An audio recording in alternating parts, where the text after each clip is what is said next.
Hey, good morning everyone. My name is Tanishka Saxena. I am a student of class 9 from Srimati Bajanti Devi Inter College. Today's thought is stand up for what is right even if you are standing alone. I repeat my thought, stand up for what is right even if you are standing alone. That means जो सही है उसके लिए खड़े हो जाइए, चाहे आप अकेले ही क्यों ना खड़े हो. Thank you and have a nice day.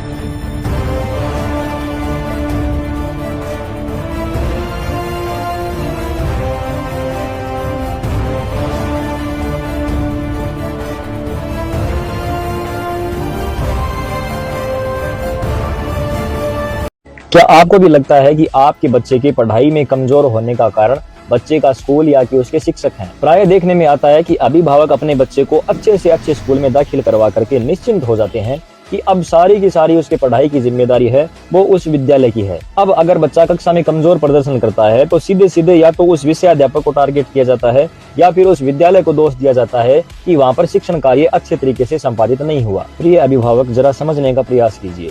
एक अच्छा विद्यालय और एक अच्छा शिक्षक आपके बच्चे को विद्यालय में अधिगम योग्य अच्छा माहौल दे सकता है जहां पर वो अच्छे तरीके से पढ़ाई कर सके, उसे एक उन्नत वातावरण दिया जा सकता है। लेकिन उसकी संभाल करना, उसे घर पर पढ़ने के लिए बैठाना, जो उसको विद्यालय में दिया गया है उसको पढ़ने के लिए प्रेरित करना, ये सब आप उसे निगरानी में रख करके उसके अनुशासन को नियंत्रित करके पढ़ाई का जो अनुशासन है ये आपको बनाए रखना होगा। अपने बच्चों को घर पर पढ़ाई का माहौल दीजिए।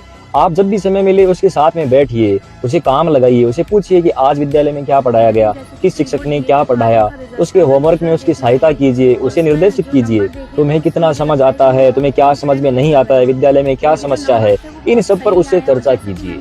और यदि आवश्यकता पड़े तो बच्चों के टीचर से भी संपर्क साधिए, उनसे संपर्क में रहिए। देखिए, बच्चे की पढ़ाई आपकी और विद्यालय की साझी जिम्मेदारी है।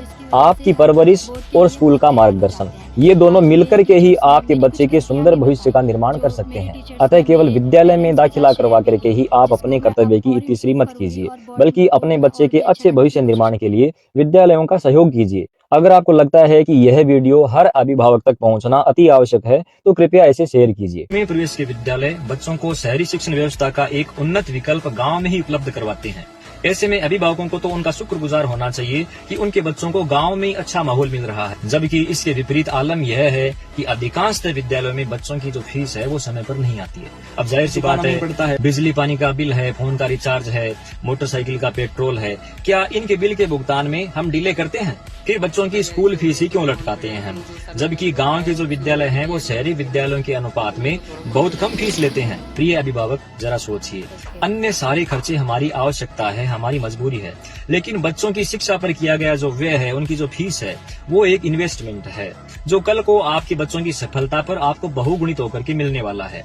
इसलिए बच्चों की जो फीस है उसको चुकाने को आप हाशिए पर न रख करके उसे प्राथमिकता दीजिए।